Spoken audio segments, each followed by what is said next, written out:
मैं अपनी बात कहूं उससे पहले जो बच्चे लैपटॉप आज प्राप्त किए हैं, मैं उनको बहुत शुभकामनाएं देता हूं। हमारी पार्टी के जो नेता हैं उन्होंने लैपटॉप का इंतजाम किया और आज हम सब लोगों को मिलकर के उन बच्चों को सम्मान करने का मौका मिला है। ये नई व्यवस्था की है, सरकार नई है, लेकिन जो साथी सम्मान करना चाहते हैं टॉपर्स को, वो लैपटॉप लाते हैं और जिस दिन प्रेस होती है उनके सामने उन बच्चों का सम्मान करने का हम सबको मौका मिलता है। मैं उन बच्चों को बहुत बधाई देता हूं, अपनी पार्टी के सभी नेताओं का बहुत बहुत धन्यवाद देता हूं। आज महत्वपूर्ण प्रेस इसलिए है कि हाथरस की बेटी के साथ जो हुआ 2020 में, उसी तरह का लगभग 2026 में भी हमें देखने को मिल रहा है। आंकड़े बताते हैं और आंकड़े में दिखाई देती हैं चीजें कि सरकार हर चीज को छिपाना भी चाहती है और अपने संसाधनों की ताकत से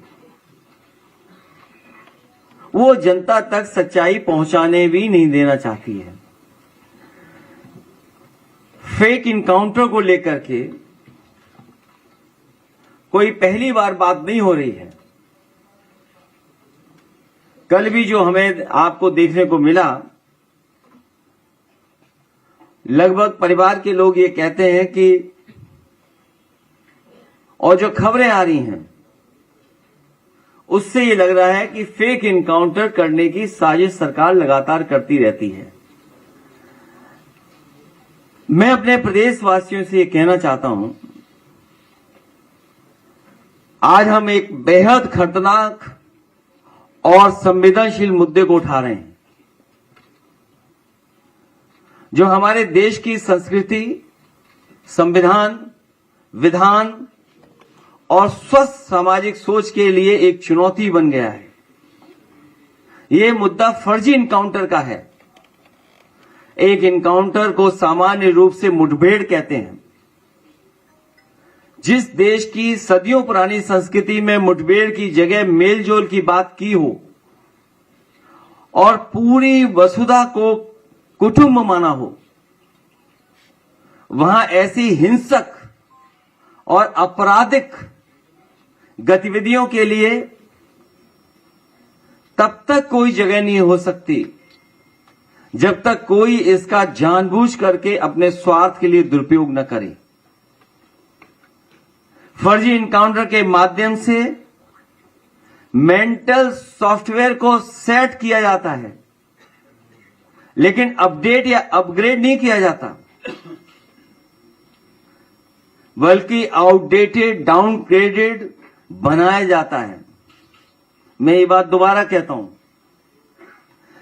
कि फर्जी इनकाउंटर के माध्यम से मेंटल सॉफ्टवेयर को सेट किया जाता है, लेकिन अपडेट या अपग्रेड नहीं किया जाता, बल्कि आउटडेटेड, डाउनग्रेडेड बनाया जाता है।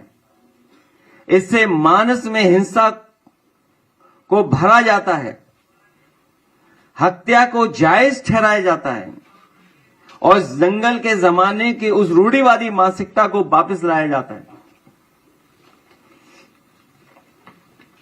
जो कहती है कि शक्ति ही अधिकार है, मतलब माइट इज राइट। कभी एक समय पर इस बात को कहा जाता था कि शक्ति ही अधिकार है, माइट इज राइट, जबकि लोकतंत्र में कहा जाता है, कहते हैं कि राइट इज माइट। इसी कारण फर्जी इनकाउंटर लोकतांत्रिक व्यवस्था के विरुद्ध एक बहुत बड़ा षड्यंत्र है, जो संविधान में दिए गए न्याय के राज और सामाजिक न्याय के राज को भी सिरे से नकारता है। फर्जी इनकाउंटर का 1.10वें हिस्से मतलब 0.1% लोगों को मिली अपनी सरकारी शक्ति का आपराधिक इस्तेमाल करना है। जो सरकार में लोग हैं जिस तरीके से इस्तेमाल कर रहे हैं अपनी ताकत का, वो कई घटनाओं में हमें आपको देखने को मिलता है। फर्जी इनकाउंटर करने वाले सरकार नहीं गुनहगार हैं। जिस इनकाउंटर के पीछे चले मर्जी समझो वो है फर्जी। सच्चाई तो यह है कि मर्जी के हिसाब से फर्जी इनकाउंटर हो रहा है। उत्तर प्रदेश में इनकाउंटर वर्चस्व की धाक जमाने के लिए किए जाते हैं। अपनी धाक बनी रहे, धाक से लोग डरें, इसलिए उत्तर प्रदेश में इनकाउंटर किए जा रहे हैं। उत्तर प्रदेश में भाजपा सरकार इनकाउंटर के बहाने पीडीए को डराकर उसका हक मारना चाहती है। उत्तर प्रदेश में भाजपा सरकार जाति धर्म देख करके इनकाउंटर करवाती है। इससे प्रदेश का सामाजिक सौहार्द बिगड़ता है। फर्जी इनकाउंटर नाकाम सरकार की पहचान है। जो सरकार नाकाम हो जाती है वो फर्जी इनकाउंटर का रास्ता अपनाती है। फर्जी इनकाउंटर से भाजपा सरकार आम जनता पर मनोवैज्ञानिक दबाव बनाना चाहती है। डर, भय, मनोवैज्ञानिक दबाव बनाना चाह रही है फेक इनकाउंटर के बहाने। फर्जी इनकाउंटर से लॉ एंड ऑर्डर संभलता नहीं है, बल्कि और बिगड़ता है, क्योंकि इससे पुलिस में भ्रष्टाचार फैलता है। फर्जी इनकाउंटर से भाजपा सरकार ने सरकारी स्तर पर एक पूरा अपराध तंत्र खड़ा कर दिया है, जिसमें कई स्टेज पे हमें आपको देखने को मिलता है। फर्जी इनकाउंटर को सही साबित करने के लिए कुछ भ्रष्ट वकील मनगढ़ंत कनपुरिया किस्सा बताते हैं और फिर वो अधिकारियों और सरकार को ही ब्लैकमेल करते हैं। फर्जी इनकाउंटर से घूसखोरी और काली कमाई का कुचक्र शुरू होता है। फर्जी इनकाउंटर मानवाधिकार की हत्या करता है। अभी हमारे साथी यहां हैं, उन्होंने एक बहुत बड़ा डेटा तैयार किया कि मानवाधिकार को समय समय पर उन्होंने शिकायतें की हैं, जिसका वो डेटा अभी आपको देंगे। फर्जी इनकाउंटर में जो मारे जाते हैं उनको मारने वाले भी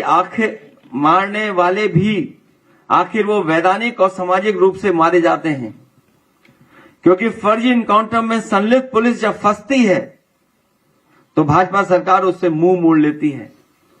जौनपुर का एक उदाहरण है कि जहां पर पुजारी यादव का इनकाउंटर किया था और उसकी हम सब ने मिलकर के मदद की। जब फर्जी इनकाउंटर के खिलाफ लड़े वो परिवार, अंतोगतवा कई उसमें पुलिस के लोग जेल में हैं। फर्जी इनकाउंटर में संलिप्त पुलिस वालों को जब जेल होती है तो उनके परिवार वाले सामाजिक अपमान का शिकार होते हैं। जनता उनके मान सम्मान का सोशल इनकाउंटर करती है, क्योंकि समाज में उन्हें जब रहना पड़ता है, समाज में जब फेस करना पड़ता है, तो उनका सोशल इनकाउंटर होता है। उनसे धीरे धीरे लोग दूरियां बना लेते हैं। फर्जी इनकाउंटर में संलिप्त पुलिस वालों को जेल की घुटन भरी काल कोठरी के अंधेरे में जब तक ये समझ आता है कि भाजपा किसी की सगी नहीं है, तब तक बहुत देर हो चुकी होती है। फर्जी इनकाउंटर में संलिप्त पुलिस वालों के परिवार वाले जिंदगी भर ये सोचकर अपराध बोध में ग्रस्त रहते हैं कि उनके पति या पिता हत्यारे हैं। ये बात उनके मन मानस में ही इनकाउंटर कर देती है। वो समाज से कभी आंखें नहीं मिला पाते हैं और पूरी जिंदगी कुंठा में गुजारने की मजबूर हो जाते हैं। फर्जी इनकाउंटर में संलिप्त पुलिस वालों को यह जरूर सोचना चाहिए कि सरकार अपने फायदे के लिए किस तरह उनका इस्तेमाल कर रही है। और उन्हें अधिकारी से अपराधी बना रही है। फर्जी इनकाउंटर में संलिप्त पुलिस वालों को भी ये मालूम होता है कि वो गैर कानूनी तरीके से किसी की हत्या कर रहे हैं, इसलिए वो अक्सर आत्मग्लानि के शिकार होकर शराब आदि का सहारा लेकर अपना जीवन बर्बाद कर लेते हैं, क्योंकि हत्या करते समय का दृश्य हमेशा उसका पीछा करता है। ऐसे फर्जी इनकाउंटर करने वाले कई पुलिसकर्मी मानसिक रोगी तक बन जाते हैं।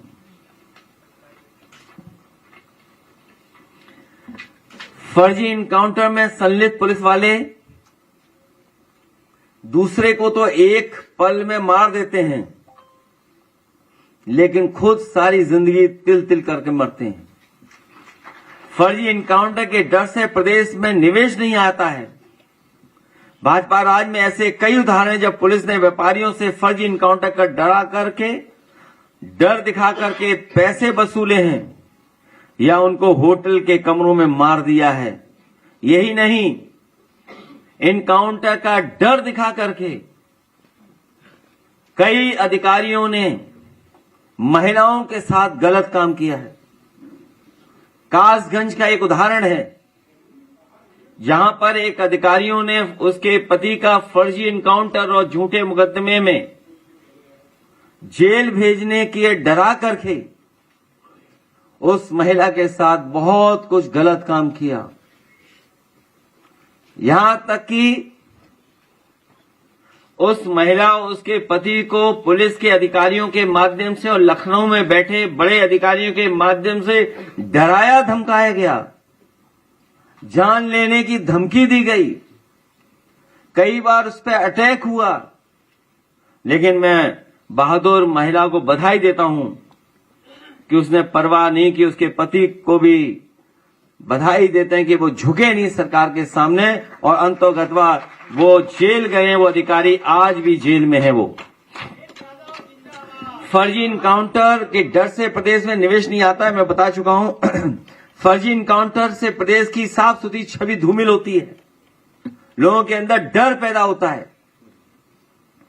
फर्जी इनकाउंटर से भाजपा सरकार अपने भ्रष्टाचार पर पर्दा डालती है, क्योंकि जब कभी भी कोई खतरा नजर आता है सरकार पर, या फिर सरकार क्रिमिनल हो जाती है या सरकार फर्जी इनकाउंटर का सहारा लेती है। फर्जी इनकाउंटर भाजपा सरकार की नाइंसाफी, जुल्म और जाति का सबसे घिनौना रूप है। फर्जी इनकाउंटर के जरिए भाजपा सरकार सियासी साजिश करती है, लोगों को डराती है, धमकाती है, चुनाव तक में डर का सहारा लेती है। भाजपा सरकार के फर्जी इनकाउंटर का एक बेहद निंदनीय पहलू यह भी है कि भाजपा सरकार इससे अपने समर्थकों को खुश करती है, लेकिन साथ ही अपने समर्थकों को वो मानसिक रूप से हिंसक भी बनाती है और नफरत के जहर से भरकर उनका मानसिक शोषण अपनी राजनीतिक सत्ता बनाए रखने के लिए करती है। भाजपा अपनों को ही डसती है। पक्षपाती फर्जी इनकाउंटर का एक बहुत बुरा असर यह भी होता है, लोगों का कानून के ऊपर से विश्वास उठ जाता है और बेकसूर लोग अत्याचार होने पर कानून की शरण में न जाकर के न्याय में विश्वास खो देते हैं। जनता का कानून में विश्वास होना किसी भी लोकतंत्र की कामयाबी की बुनियादी शर्त होती है। जाति आधारित फर्जी इनकाउंटर सामाजिक न्याय के राज को खारिज करता है। पक्षपाती फर्जी इनकाउंटर पूरी तरीके से संविधान विरोधी क्रिमिनल एक्ट है। कस्टोडियल डेथ्स की भी एक तरह से फेक इनकाउंटर ही है, जिससे भाजपा सरकार के अधीन उत्तर प्रदेश नंबर 1 पर है। ये भाजपा राज की बेहद शर्मिंदा करने वाली करतूतों का नतीजा है, जो बेहद चिंतनीय भी है और निंदनीय भी है। लोकतंत्र का इतिहास गवाह है कि जो सरकारें फर्जी इनकाउंटर करवाती हैं, जनता मौका आने पर एक ना एक दिन चुनावी तरीके से इनका इनकाउंटर कर देती है। इसलिए लोकतंत्र आज एक जिंदा है और फर्जी इनकाउंटर और अत्याचार करने वाली सरकारें काले इतिहास में दम तोड़ देती हैं। इतिहास फिर दोहराया जाएगा और फर्जी इनकाउंटर करने वाली भाजपा सरकार को हराया जाएगा और हमेशा हमेशा के लिए हटाया जाएगा। मैं कहूंगा कि स्लाइड 2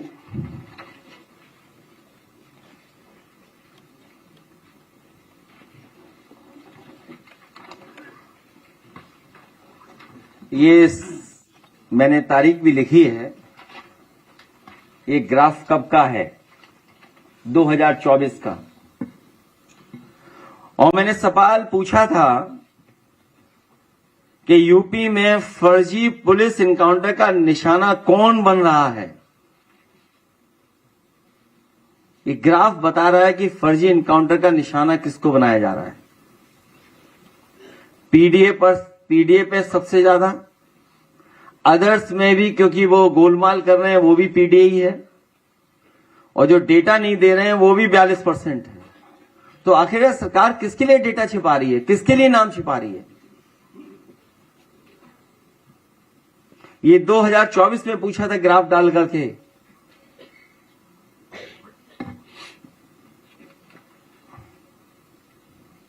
और अगर आप डेटा बहुत करीब से देखेंगे तो बड़ी संख्या में पीडीए समाज के लोग निकलेंगे। नेक्स्ट, मैंने 2024 में ये बात पूछी थी। ये फेक इनकाउंटर की कार्रवाई कौन कर रहा है, उसका भी ग्राफ आपके पीछे है। उत्तर प्रदेश की एसटीएफ पोस्टिंग का 2024 का डेटा दिया था मैंने। पीडीए की फेक इनकाउंटर हो रहा है, करने वाले कौन हैं वो भी ग्राफ आपके पीछे है। नेक्स्ट,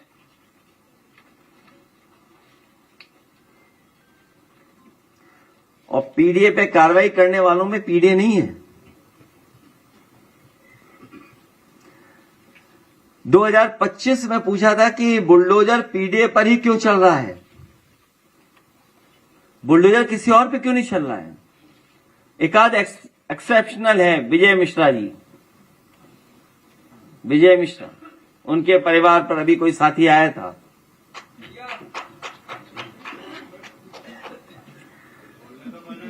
जाति देख करके चलता है बुलडोजर।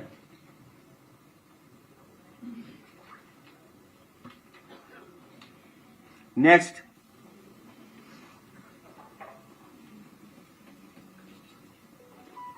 ये फर्जी इनकाउंटर जब शुरू हुआ था 2017 से, मैं बता रहा हूं आपको।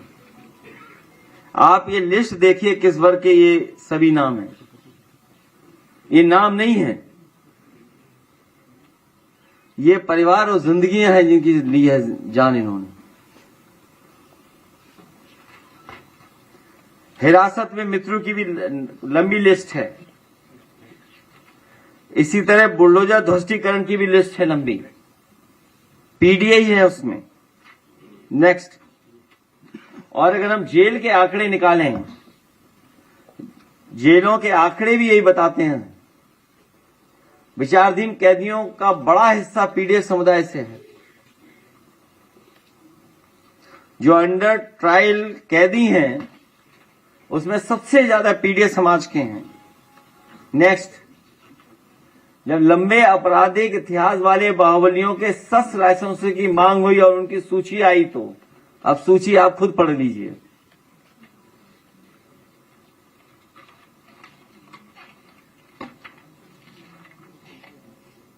सूची तो पढ़ ली होगी या किसे पढ़वाएं सूची? अध्यय जी पढ़ देंगे सूची बाद में, अभी नहीं, अध्यय जी बाद में पढ़ देना। नेक्स्ट, और रहा बचा यहां है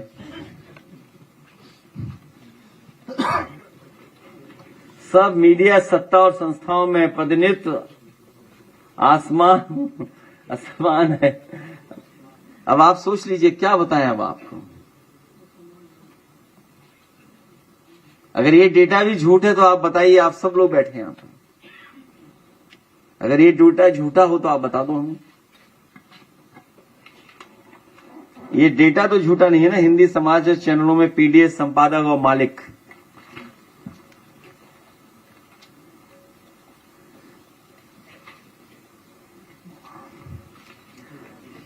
ये नेक्स्ट पढ़ाइए डेटा। और फिर हमारे साथ गाजीपुर के भी राम आसिफ विश्वकर्मा जी डेलीगेशन लेकर के गए थे जब बेटी के साथ अन्याय हुआ था।